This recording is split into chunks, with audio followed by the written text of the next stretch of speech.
You just got your asses whipped by a bunch of goddamn nerds. Nerds!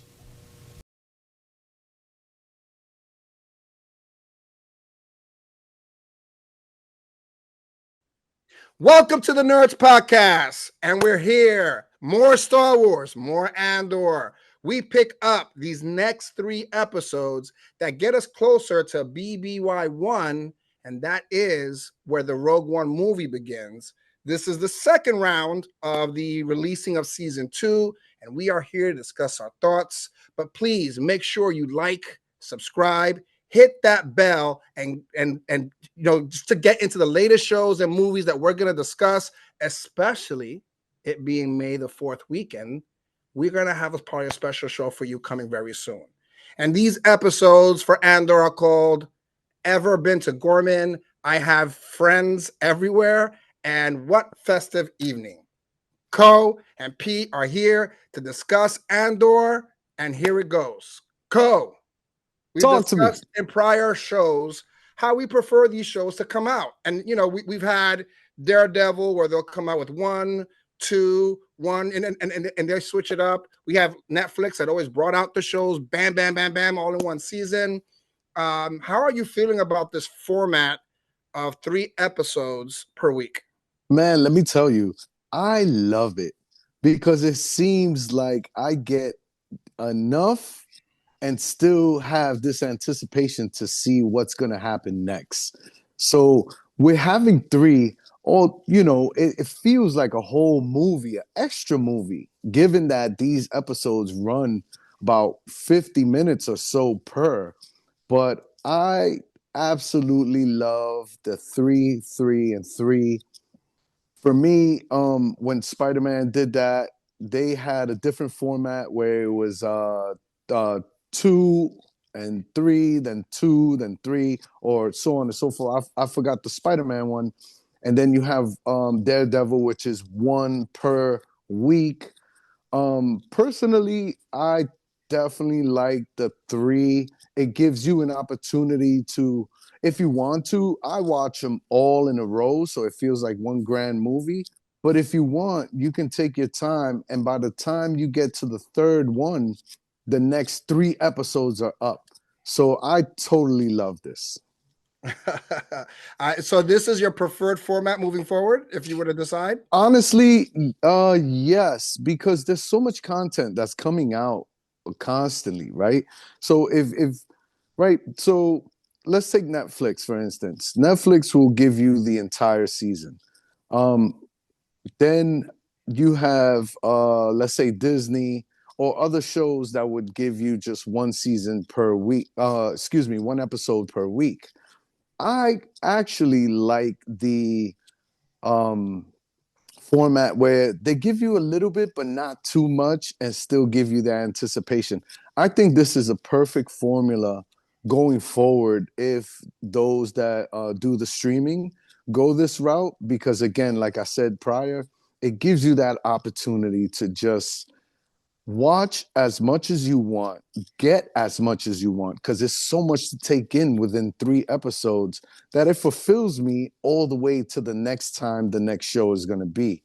Whereas in other shows, where it's once a week, The Last of Us or Daredevil and so on and so forth, is such a itch that I need to scratch waiting 6 more days for the next episode to come up. So yeah, for sure, it would be great if they were to do this. And I also would like to add, I think it's very genius of Disney and Star Wars for doing it this way, because it gives me a grand opportunity to enjoy this Andor this season in the sense where I can see a whole movie. I think that's so cool. They get a movie per week. I wonder if they'll keep this format or extend it to 1 week per episode to extend those subscriptions that you talked about as well. Pete, with the 3 episodes, I got to ask you, which of the 3 episodes was your favorite? The third one. I mean, it's tough to say which one is my favorite one being that there's a lot of dialogue going on in 3. It's not a lot of action. There's not. It's a lot of dialogue, but for me, it like the BB3 that you brought up. I noticed that BBY3, yeah. BBY3 is coming out, and next time it's gonna be BBY2, right? Two. And then the finale is gonna be BBY. Okay, I get it. So, but being that there's a lot of dialogue, it's not something I can say. Oh yeah, this was the favorite one because they're all kind of similar, except for episode 6 at the end when Bix got her get back. Loved it. Loved it. You know what? And you know what? I thought about it. I was like, wow, she really got right into it. But she didn't waste no time. She put that helmet on him quick. Like, she could have went the Abby route and, tortured him like she did Joel. But she said, no, no, no. I got no time. I don't got time for this. Do you know what he's listening to? No. So I'll tell you guys what it is. It's the screams of children dying. And That's horrible. Yeah, and they pumped that. That's what Bix was listening to when she was on Ferrex. Now we never get the chance to listen to it, but the fact that we get to imagine that the screams of children dying is exactly what he puts on her. And I he don't cranks up want to the volume. imagine that. Well, good. Yeah, Now he got what he deserved. yeah. So now you can understand the trauma behind Bix, No, right? I get it. It's And you know what? It's I kind of feel for her because she's there's damage there. You know what I mean? There's trauma there with especially with what happened in the first couple of episodes right before Cassian showed up, and then with that with the doctor. You know what? She's waking up. She's having nightmares. So I'm glad she got. And now hearing this part, which is a little too much for me, but I'm glad she got hers back, and she got hers back in a good way. Yeah, no, listen, we start off this episode 4 that literally what begins in episode 4 goes into episode 6. Like how we start episode 4, like Taco saying, we got the beginning of the movie and we got the end when it came to that. And which again, like you said, 1 year later, we hear the Ferrex bells again. It kind of took me back to Marva's death when hearing those the guy hitting the bells thing. So I thought that was dope. But Co, I want to stay on this Bix conversation. And she's still suffering from this PTSD with the doctor. And what I know this does it, the show gives us the complete 180 at the end that Pete just spoke about. Do you think that some of this PTSD is on her feeling guilty that she hasn't done something about it? No, absolutely not. Trauma can be a thing where, honestly, mental health and trauma there's really no scientific cure or medical cure for this. Everyone deals with trauma and PTSD differently. I think about my friends that went to war, that served, and thank you for serving for us. When I get to actually sit down and have a conversation with them about their PTSD, they feel uncomfortable, but I try to make them feel as comfortable as possible and to be open to speak about it, because I feel if you actually let it out, it'll heal you even more. So with Bix, I can't blame her. You just told me that she's hearing the screams of unalive children. That is by far one of the most horrific things that you can think of. And for something like that, it's gonna take years and years of just trying to get over. But no, I think she has no fault in this. She was the one that got tortured and now is trying to find a way. I I like that how Star Wars is, especially with Andor, right? And Andor too. They're trying to be extra grounded. So when Luthen gave her like this drug and told her, listen, you don't, it'll go away. The dreams will go away, but they'll come back after you use this. And it gave me a sense of reality where we try to look for this substance abuse, excuse me, not abuse, but we try to like use a crutch Like of recreational drugs you're substance. talking about, right? Yeah, whether it's alcohol or any other drug to like help and heed with our PTSD or any trauma that we went through in our lives. And although it helps, it is a temporary help. And I would like to state, for those that feel in any sort of way that they need any help, my line is always open for you. I'm willing to talk to you and just sit down and help you with this. Although this is fantasy, it does touch a reality in what we live in this world today. And I like that Star Wars is actually connecting the two. But to answer your question, absolutely not. No, you answered my question. I love the fact that you even you can email us at our information is below. So just contact us if you ever needed to have a good talk. And Kojak actually means that when he says that. So that's not fluff, guys. I'm almost emotional with your answer, Cole, and I could see where I've looked for answers at the bottom of a bottle and never found it either. So I get what you're saying there.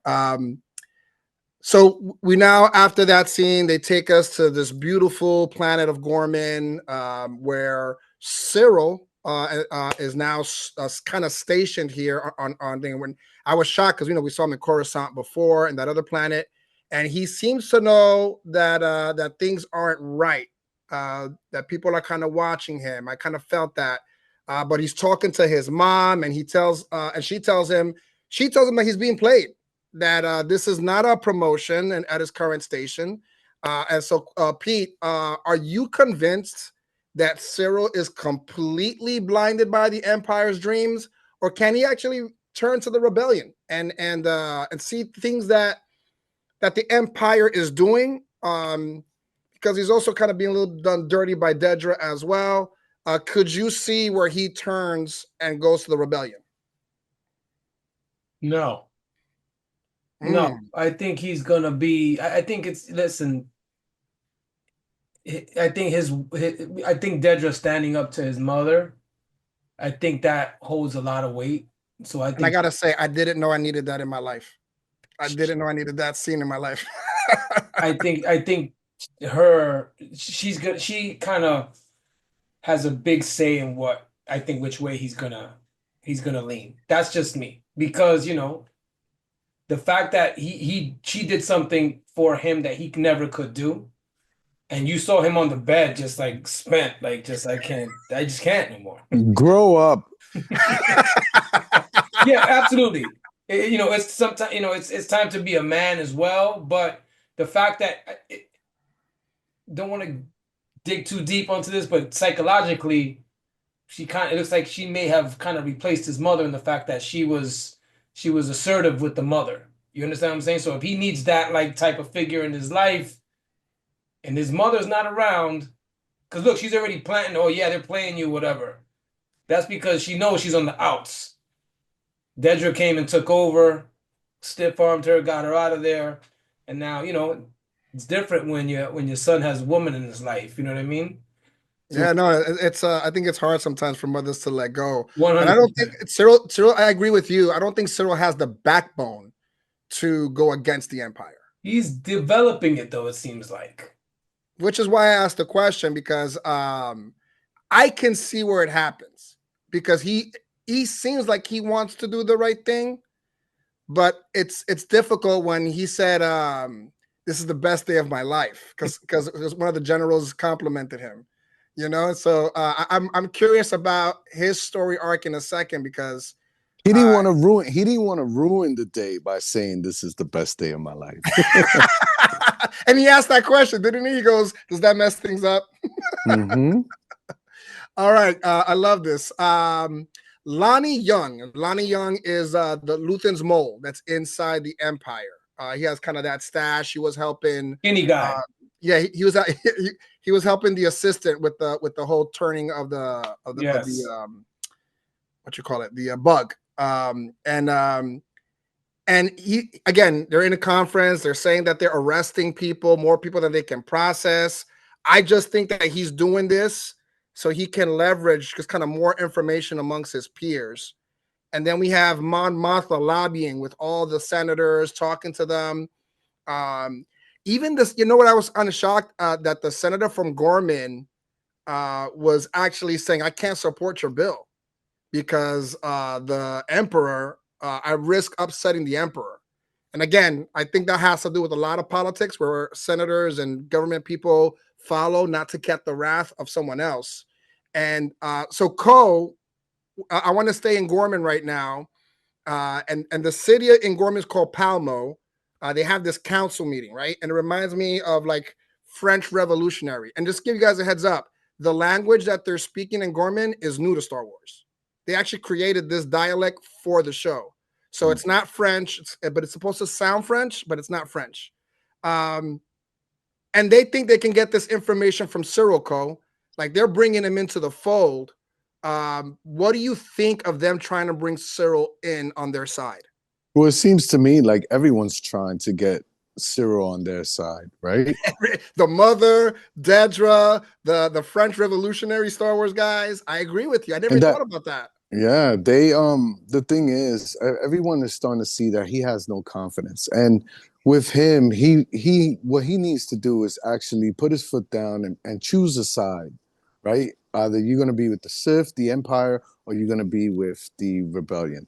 With them, it was kind of sneaky because the way they did it was more like misleading him and giving him sort of an information where they were trying to get him to spill the beans without uh, him being too worried about the empire and the backlash that he was going to get. So honestly, what I like about that character is that we don't know where he's going to go. And because he has no backbone, he's the one that we constantly following to see which way he's going to go as far as what side is he going to help. No, I again, 100%. And again, Cyril interests me because I just feel like if someone tells him to do something, he's going to wind up doing it because that's what Cyril does. And then from there, I'm going to talk about Wilman Pack. And this is he's part of that Ferrex group that we saw on Mina Rao that left, but he's now in Dakar. So it seems like Luthen has him on the loops to work with Saw Gerrera. And by the way, Dakar, it's a planet that we see in the Resistance. They use it in that planet was used in the Force Awakens and the Last Jedi. And we saw groups here in Rogue One as well. But Pete and I were discussing a bit of Rogue One, and we were discussing about Saw having to use the inhaler in Rogue One that he's plugged into. I want to say this right. Rhonium, I think it's called, which is starship fuel.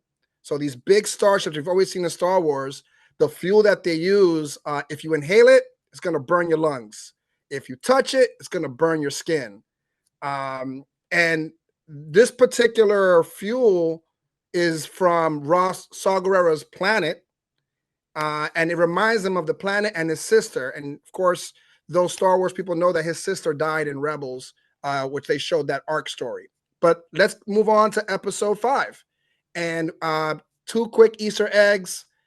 When they're bringing in Andor, there's a radio station playing, and Ryloth is mentioned, which I think it's the voice of a person called Cham Syndulla, and her father is Hera. Hera is actually in Rebels. So shout out to Chopper, which is the shirt I'm wearing today. He's part of the Rebels. And we get other Easter egg is because we start off in the shop in episode 5. If you look when Clea, who's Luthen's assistant, on the radio, you can see the Indiana Jones stones from the Temple of Doom. So quick that. So Pete, question for you on episode 5. The Empire comes to do a sweep, which they suspect a bug or something of the nature. Do you think that Cyril knew that there was a bug there, that he let them know that? And do you think that when the Gormans were looking at Cyril's history, because they were looking at it once they discussed it with him, that stuff was leaked on purpose? So I'll ask the first question portion again, but Do you think he knew what was happening, that they were coming? No, and I think it had to do. I'll answer both. One is no. Two, I think it had to do more with his history. Yeah, I think his history is a little sketchy there. So I think that definitely had something to that came into play without a doubt for me. Yeah, because remember, he was working with a company that was working for the Empire. He got fired from that job, so it made it seem like he would be against the Empire. I agree with you there. So, yeah. So, but I do think that it was leaked. I think they did that on purpose to get more Cyril into there. But I do think I agree with you 100%. And Cole, we then jump back to Coruscant, and Luthen visits Bix. Do you think he's visiting her, kind of test her out, see if she's part of the rebellion still, or what do you think there? No, what was interesting was he sends Cassin out on a mission to kind of like separate the two. And when he spoke about, I believe him when he says he actually wants her to be a soldier as well. And starting to see how them two together, there is a point where there was a time when Cassin, when it comes to Bix, you don't mess with her. Like that's like I said in the previous episode, there's a love interest, and I was right. They're gonna get married. I think so. But with that being said, I think Luthen is what he's trying to do is just keep everything in order and like remove all the emotions out of it. And since Bix is, she has been suffering with what she went through with her trauma, I think he's just trying to bring her up. Listen, I thought he was going to murk her. I thought he was going to kill her because right before that, if you remember, him and Cassian kind of bumped heads, and But to go ahead. to rebuttal that, I think the mission is too grand for him to try to even murk Bix because he needs all hands on deck. No, 100% agreed, and I think he knows the value of Cassian because Cassian is savvy and things of that nature. He's a comedian, right? He can get everything. But Can I ask you? I'm yeah, sorry. no, Finish your yes, thought, and I have I'll a finish on them to question ask for me a you. question. I think because Cassian was having a hard time leaving the planet Coruscant because he's worried about Bix. If Bix is no longer a problem, then Cassian's going to do whatever Luthen asks, right? That's my concern. That's all it is, and that's why I think he could have killed her. Said it was an accident that she overdosed on the drugs. Anything could have happened there, right? Because he did give her the drugs. But I think if she dies, what's going to hold back Cassian from doing these missions? Nothing, right? That's the only reason why. But I'm curious about your question. And on the flip side, just to answer that, I think he knows how valuable Bix is. If that was the case, then he's gonna lose Cassin as well. So it's a catch Package deal. 22. Yeah, it's like what? Let me take care of this so that way I have for sure Andor. So my question to you is, how similar, or do you see any similarity between Cassin Andor and Han Solo? Um, I don't think that Han Solo is as savvy as Cassian. And at the tail end of it, Cassian is a murderer, and Han Solo is not. If you saw the Solo movie, he's trying to get through, but he's not there to hurt people. Cassian's not scared to pull the trigger, not 1 second. So there's a huge difference, in my opinion, where I find Han Solo more like us. Just want to get through the day, have a good time while I live my life. And if good things and blessings come our way, we accept them. If bad things come our way, we try to fix it. The way he always trying to fix the Millennium Falcon. I don't think the viciousness of Andor is anything near what Han Solo is. Is it because Cassin lost his sister, and that's why he has sort of like this chip on his shoulder? Where I don't really know the story of Han Solo. Did he go through anything that maybe not? Maybe he's just making money out there. Like He's a smuggler, right? So the Han Solo is a smuggler. and Cassian is more of a hitman spy type of guy. It's like Two different two occupations. different things. But I love this conversation, by the way. I would take this even a deeper conversation, but we have 3 episodes to talk about, like you said, and I love that. But yeah, let's do a Han Solo versus Cassian fight. I'll reach out to somebody to animate it. Pete, I'm going to go to you next here. Cassian, aka Varian Sky, school's the chancellor's daughter, right? I think her name is Enza in the show, and he's telling her like, "Yo, your espionage game is whack. Tell your people to stop following me. You're giving me all this information. You're not vetting me." And then and Cassian is dressed to the nines. I love the way he looked when he was dressed up, man. Did this feel like a James Bond type of thing for you? They were in the cafe when they had this conversation. He told them, right, to stop following. Yeah. He said, "You're making it obvious." I didn't get that vibe from it, James Bond, but I did see that he was kind of, playing another role. I guess to see what he can, see what he can get, how far he can get, to see what he can find out, what intel he can get. But I didn't get a James Bond vibe from it. But when he got back, I liked when he told Biggs who he was. Who are you this time? He said, "Yeah, I was this, and I was dressed like this," and that was cool. And she said, "Bring that guy home by one time." Yeah. Yeah, I hope to meet him. Yeah, I hope to meet him one day. Yeah, absolutely. And I love that scene as well. But again, it tells you how much Cassian is so far ahead in this rebellion, and other people are not. Like, there's a he's the huge dude. difference. He's the dude. Yeah, he's the dude. Yeah, absolutely. Code, 2-part question for you here, because we're again the one thing that Andor does, it jumps a lot. You go from one planet to next planet, going back and forth, and you're just and again, it can be overwhelming sometimes. It's a lot. It's a lot. I know. I'm not going to take that away from you, but Cyril and Dedra, because we started getting into this conversation. So Cyril gets home, back to Coruscant, and Cyril, Dedra, tells him that she had him followed. So, one, do you think she trusts him at all? And I'm going to get into the let's turn the lights off. Okay. You got an hour. So first, tell me, do you think she even trusts him, that she's having him followed? Absolutely not. Anyone that you send to follow, you don't trust, right? Trust is unconditional. Trust is something where, let's say, for instance, you leave your phone on the table. Do you trust to leave your phone on the table and go do something? If not, if you don't trust them, you put a camera to make sure that they don't touch your phone, right? That's kind of like how I took it. So again, I feel like everyone's playing everyone and no one trusts anyone.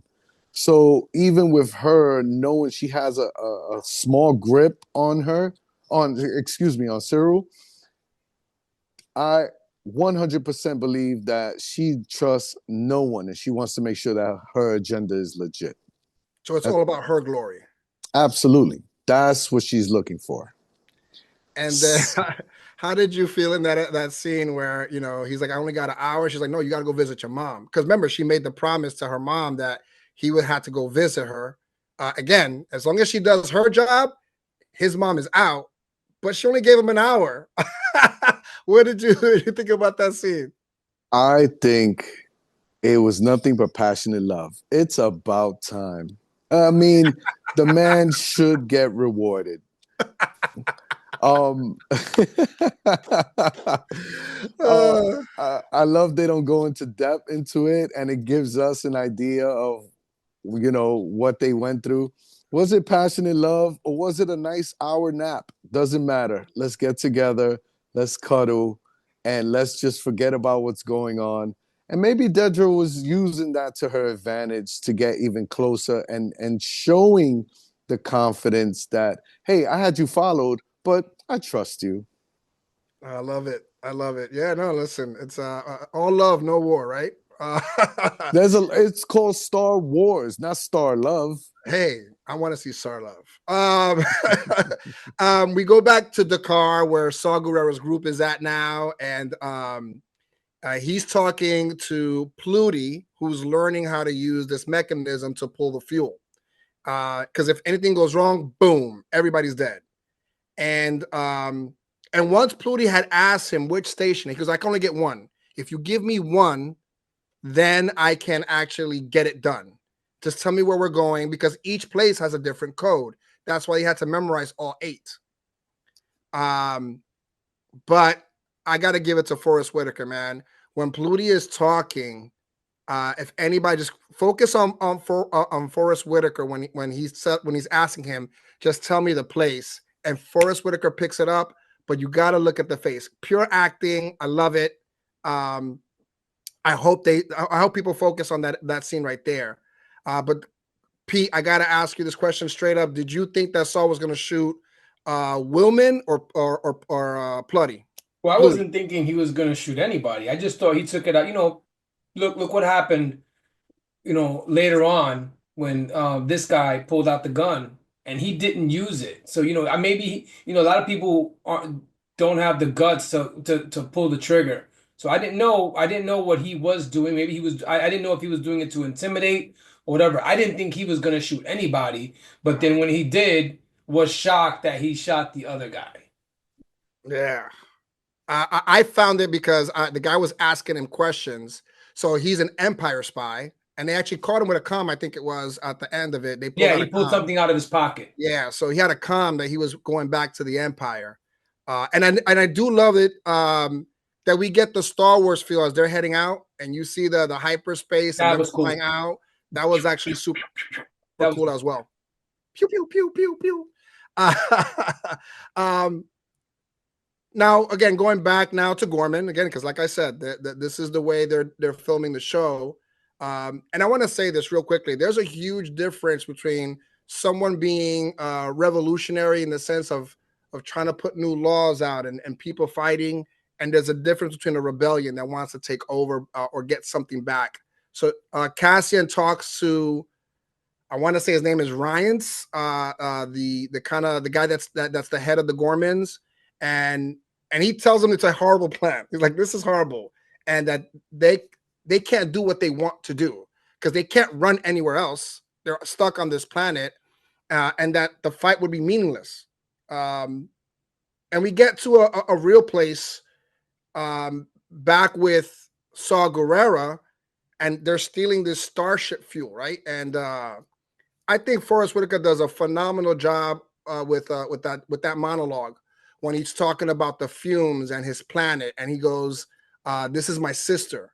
And Pete, we talked about it. I kind of got it now. This is why he's all messed up in the throat, right? What do you think?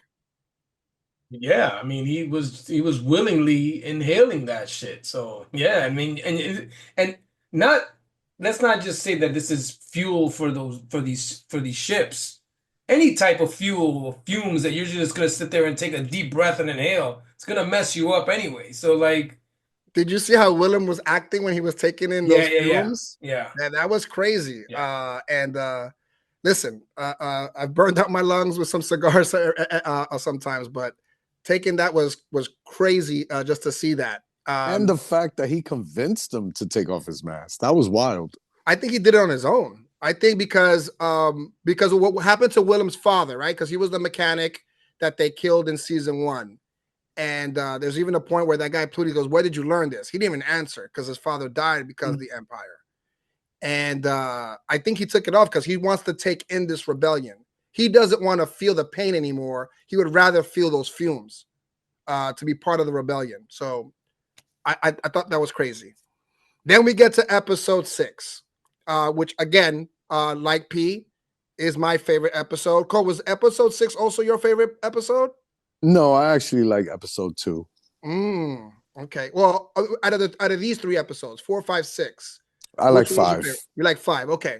And that was when he took in the film. So I could see where that was to end it. Yeah, that was closer to the end. But the whole when the Empire came in, the ISP, I want to say ISB. ISB, when they came in, they wanted to do the test. Like I liked episode 5 a lot. Dope. So episode 6 off with Cassian boarding the best ship I've ever seen. When in season 1, when Luthen was leaving and he turned on the beams and he flipped his thing and cut the 2 TIE fighters. That was dope. That was dope. Yeah, so I love this ship.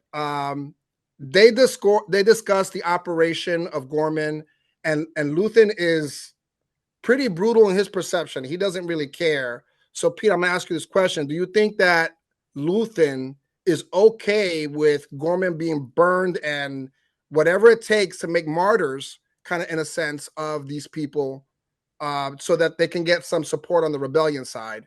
What do you think that Luthen is in the sense nature? He's kind of a monster to me, that he's willing to give up a whole planet. And because Cassian is telling them, yo, these guys can't handle this. What do you think? It's all about the cause. I mean, I think he hasn't wavered from that. It seems like that's pretty much what his MO is. And I'll go back to Thanos. I don't know if you guys have ever heard there are some people that say Thanos was right. And his approach was horrible. I get what he wanted to do because he wanted to make it where, and look, when he said, when I snap my fingers, it'll be rich and poor alike. So it doesn't matter if you're rich. If it's your part of it, you're gone. So, but it was to create opportunities for everybody. And he was focused on that. I see Luthen as the same way. Listen, it's about the cause. Nothing else matters. Sacrifices must be made. I'm inevitable. All right. I'm going to follow. You say sacrifices need to be made. Luthen says, I gave up everything. And Thanos said the same thing. Yeah. What did it cost? Everything. Yeah. That word everything right there shows you. Yeah, no. And again, the banter, and we're going to get into it in a second, but I want to get into. So Cassian goes to the antique shop. Luthen is in this conversation about the everything is in this, and this is my favorite place. The shop is by far my favorite place in the whole show. Do you think Cassian crossed the line, Pete, by visiting Luthen and this sacrifice of everything? Why, to blow his cover? Is that what you're talking about? Well, he was pissed off that Luthen went to go visit. No. I know that, but you're asking me did he risk what? Blowing his cover because they were kind of hiding out. Well, no, he felt strongly about that. Look, he was with him, and he didn't mention the fact that he went to visit Bix. So I mean, I can see why he was pissed off because he said it. You had your opportunity to tell me, and you didn't. So no, I mean, could he have blown his cover? Yeah, I mean, but I think we were talking about being focused on one task, and he was focused on letting him know that he didn't appreciate that he went to go visit her while he wasn't there. Yeah, how slick was Luthen when he grabbed the box right away, and he was already in his head making a story. A story, yeah. Yeah, crazy how quick that was. Cole, you were gonna say something? Yeah, I was gonna say, Pete, thank you for bringing that up because I did like when Luthen showed up and Bix opened the door. She was like, "Oh no." And I even knew that it was like if you're here, it's only for bad news. I like that part too. No, listen. Bad news is almost expected when you're part of the rebellion.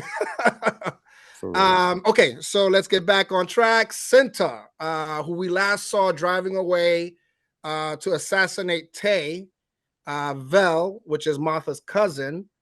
They meet Cinta, and again they get into their passion that they're into, and Cinta says incident happened, and that's why I'm here, and possibly it could be that something went wrong with that murder. I don't know. They haven't told us that story yet, but no, I don't know, and that's the part that I'm curious about. But they meet with the Gorman revolutionaries, and Vel says that only her and Cinta are the ones that were supposed to carry the blasters. But a guy named Sam, that's part of these revolutionaries, ignores that whole order during that heist. Cole, do you think that that kid should have carried the gun on him? Just that alone? Who should have? Sam, the kid You that think wound up shooting. no, absolutely not. I mean, we see at the end of this that it ends up being Dedra's um what she forecast, what she asked for, it was because of Sam and what he did. No, you should just follow orders, but at the same time understand that these people are, they seem to me like a very peaceful, content type of people that they're not used to this kind of rebellion or ready for war and stuff like that.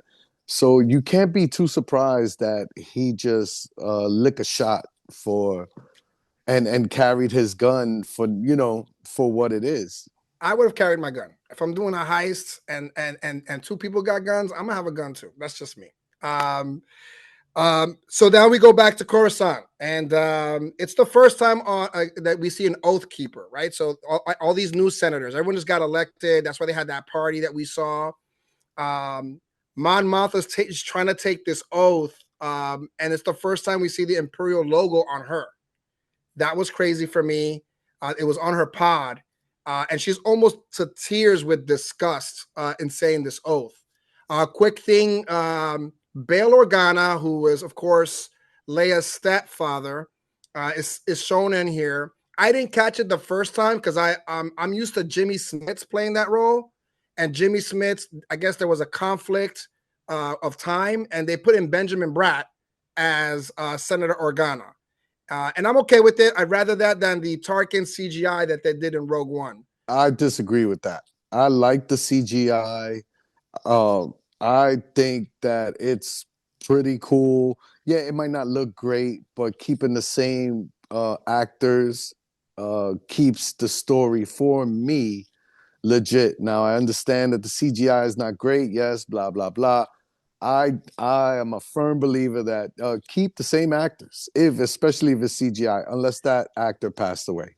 Yeah, but again, I didn't like this. I like the fact that we're conflicting on this. I actually do enjoy that banter between us when it comes to not agreeing on something. But it's funny, and I agree with you, Cole, because we see Jimmy Smits in Rogue One, if I'm correct, and he's also in the Obi-Wan series as well. So When I saw The Last Jedi, that end scene is CGI and all. I was wowed. I know a lot of people trashed it, but I thought that was so cool. I That's no, just me. the visuals are actually really cool on that. I 100% agree. Um, so we're still on Coruscant here, and there's this big Senate party because they've just said their oaths. And I think the Empire wants to show that all these senators are getting along. Everything is peaceful. It's all a visual, but it's a facade for the most part. And Krennic is there at this party. The banter between Mon and Krennic was dope as she was questioning him on some war crimes, and he was making excuses for it as well. Cole, I'm gonna go back to you. Um, Clea, who's Luthen's Luthen. assistant, the female, she was having trouble taking out that bug, even to the point where she was turning it and she was bleeding. Do you think she was gonna get it out in time? Uh the suspense, right? You know, we want to wait, but because this is fantasy, I knew she was going to get out in time. Did you feel for her at any point, like when she was bleeding and trying to get that out? Absolutely not. You should have been more prepared because when she realized that it was just too tough, and imagine that you needed a tool, right? Like you needed like pliers or something. You're screwed. You're done. You might as well just give up and but yeah, no, I didn't feel for her, but good for her for getting it out in time. So let's get back to the heist. And Pete, I want to ask you the same question that we had talked about. Do you blame him for not listening and carrying the blaster? Look, I'm go back to when we spoke about The Last of Us, Dina and Ellie not following orders. I'm big on that, man. Like, if we're when people want to go rogue, that's when things start to go left. And let's stick to the plan. When people start doing their own thing, that's when we don't that's when the plan doesn't come to fruition. So no, do I blame him? I think he's, look what happened. Look what happened. Just follow the freaking plan, man. Because you went and did your own thing, somebody's dead. And then listen, honestly, and if you're gonna carry it, don't be a punk and not use it. They always say, don't pull out a gun if you don't got intent to use it because they may take it away from you and use it on you. So what happened? He started fighting with this dude because he didn't use it after he pulled it out. And were you okay the way Vel was going in on him in the whip? Absolutely. Absolutely. She was pretty brutal. He didn't listen. He didn't listen. Didn't follow the plan. She said, you have to wear this. If you don't follow the plan, this is what happens. Yeah, and these guys are professionals. Say they know the plans. They know the plans that work, and it didn't. And I'm going to end this with a question for both of you on how you like the ending with Dr. Gorst, and do you think that Lonnie gave them the insight of where he was going to be without telling Luthen? But I'm gonna stick with P, then I'm gonna end up with Co on this one. So back to you, P, on this one. How did you feel about that ending? Were you satisfied with that? Absolutely. I brought it up before. Like, when you asked me which was a favorite episode, this was, I'm glad she got it back. Again, she's been going through some stuff. She, like you said, PTSD because of other things that she's been involved in. So yeah, she got, look, she got this dude that was trying to, violate her. He got his, and this guy got his too. I'm all for it because honestly, she wasn't bothering anybody. And then this guy would seem like he was taking some type of pleasure out of what he was doing to her. So you know what? Here you go. Here's some of your own medicine. And now we find out what he's actually playing in that headset. Yeah, good for him. They hit with it and then they broke out. Good for them. And blew it up. Blew him up, yeah. Cole, do you think it had to be her to do it? Absolutely, because there wouldn't be no peace. I mean, she might have a little bit of peace if someone else did it, but for her doing it is sweet revenge. Yeah, because Cassian was waiting for her. He could have done this. Yeah, but he knows. Remember, he's been by her side the whole time. Yep. He sees her suffering. Why not? And Why not let her? And you're calling it wedding bells. I'm going for it. I hope I get invited to the wedding. They seem like they get down, Guys, there it is. Andor 456 and a wedding invitation. Thank you again for enjoying this time with us. We're having a blast while doing this show and getting some Star Wars fans. We need to get you guys on board. Talk to us. Let's have a good time about this conversation. From the nerds, I want to thank P and Co for joining us. I want to thank you guys for watching along. Again, please like, subscribe, hit the bell. We have one more Star Wars thing coming for you. We just can't tell you, but look out. May the 4th be with you. We will return.